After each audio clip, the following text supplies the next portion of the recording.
इसमें पढ़ने जैसा क्या है? ये तो तुम्हें मैं ही बता देती कि धरतीवासी क्यों बुलाते हैं तुम्हें मामू। मामू नहीं, वो मुझे मामा जी बुलाते हैं। चंदा मामा जी। जी?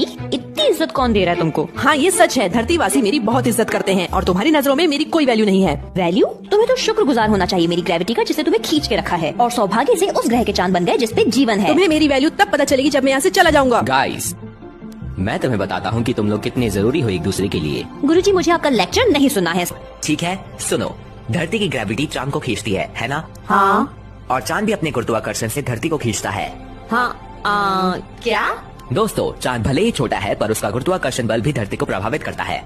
पर मैं बड़ी हूँ। अर्थ पर ये छोटू भी तुम्हारे धरतीवासियों के लिए बहुत ज्यादा जरूरी है। तुम्हें पता है कि चांद की ग्रेविटी की वजह से तुम अपने एक्सिस पे लगभग 23 डिग्री तिरछा घूमती हो, इसीलिए तुम्हारी रोटेशन की गति कंट्रोल में रहती है। तो अगर ये छोटू नहीं होगा तो तुम्हारी घूमने की गति बहुत तेज हो जाएगी और फिर तुम पर मौसम बहुत तेजी से बदलने लगेंगे।